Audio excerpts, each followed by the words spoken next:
जगदलपुर के पत्रकार भवन में पत्रकार वार्ता को संबोधित करते हुए ओबीसी समाज के पदाधिकारियों ने अपनी मांगों को लेकर बताया कि विश्व के सबसे बड़े लोकतांत्रिक देश की आजादी के बाद से आज देश प्रदेश के विकास और आर्थिक रूप से देश की अर्थव्यवस्था में रीढ़ की हड्डी की तरह अति महत्वपूर्ण भूमिका अदा करने वाले मतदाता और पिछड़ा वर्ग के लगभग 52% आबादी छत्तीसगढ़ प्रदेश में रहती है।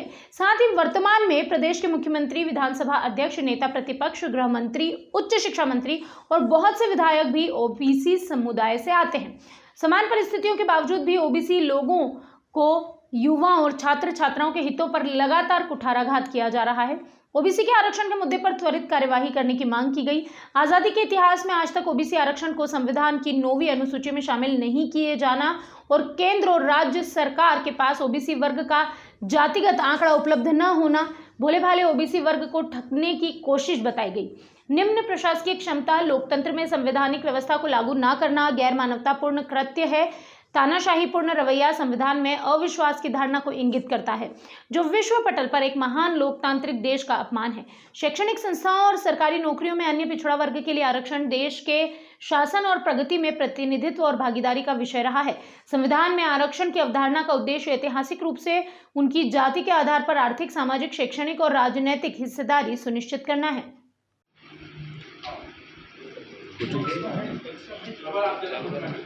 जी भैया, प्रेस कॉन्फ्रेंस का उद्देश्य बताइए। हम लोग ओबीसी महासभा आरक्षण को मुद्दे को लेकर हमने आज कलेक्टर को महामहिम राष्ट्रपति और प्रधानमंत्री के नाम से ज्ञापन सौंपा, जिनको ओबीसी वाले को 27% आरक्षण के लिए आज 2 वर्ष हो गए। इस मांग को लेकर हम लोग मांग कर रहे हैं कि हमको 27% चाहिए, जबकि अभी हम लोग को मिल रहा है 14%।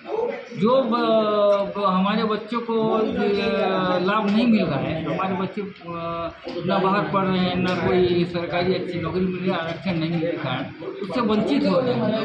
इसलिए हमें 27% आरक्षण को लेकर हमने अगर ये एक हफ्ते 22 तारीख को रायपुर में एक इसकी रैली, सामूहिक रैली रखी हुई है और ये अगर 7 दिन के अंदर नहीं होता है तो बहुत उग्र आंदोलन किया जाएगा ओबीसी के द्वारा। हमारी मांग है आरक्षण को लेकर। वो उद्देश्य बताएंगे।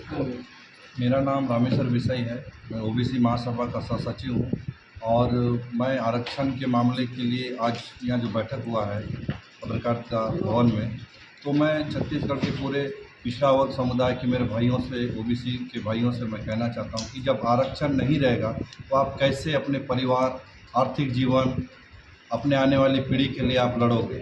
आज हमारे यहाँ छत्तीसगढ़ में बड़ी विडंबना की बात है कि प्रधानमंत्री बोलते हैं मैं पिछड़ा वर्ग से हूँ, सीएम साहब बोलते हैं मैं पिछड़ा वर्ग से हूँ और पिछड़ा वर्ग के साथी भी हूँ बोलते हैं और वह साथ भी काम नहीं करते। आज हमें शिक्षा के क्षेत्र में और कई ऐसे मामलों में आरक्षण मिला है। हमें बहुत पदोन्नति में, कार्यपालिका में, विधायिका में, इसमें भी हमें आरक्षण मिलना चाहिए। जिस प्रकार बस्तर में 12 विधानसभा सीट में से एक जनरल सामान्य कर दिया गया है, तो हमें भी अगर आरक्षण है, भारत सरकार का 27% आरक्षण है, तो हमें भी विधायिका में मौका मिलना चाहिए। हमारे बच्चे, हमारी पीढ़ी, हमारे पूरे समाज के लिए ये मिलना चाहिए और लोगों को क्या है इस विषय में आना चाहिए और इस विषय को करना चाहिए, क्योंकि हम छत्तीसगढ़ की सरकार से बहुत अपेक्षा करते हैं कि हमारे 23 विधायक होने के बावजूद भी कुछ अपने सीएम साहब भी पिछड़ा वर्ग के और हमारे मंत्री जी भी हैं और इसमें और अनेक पार्टी के लोग भी वहाँ प्रतिपक्ष में भी शामिल हैं, वो लोग वहाँ बैठे हुए हैं और आज एक छोटी सी के कारण विशेष शस्त्र बुलाया जा रहा है एसटी लोग के लिए और हम लोग पिछड़े वर्ग के लोग भूखे प्यासे रात दिन लाखों लोग हड़ताल कर रहे हैं, हमारी बातों को सुना नहीं जा रहा। इस बात को भी हम ऊंचाई से प्रखर मुख से उठाएंगे और 22 तारीख को आंदोलन है। आंदोलन में अगर बात नहीं माना गया तो दिल्ली के जंतर मंतर तक भी जाके हम इस आंदोलन करेंगे और आरक्षण के लिए हमारा जन्मसिद्ध अधिकार है जो भारत सरकार दिए, उसके ऊपर हमको लोगों को लाभ मिलेगा।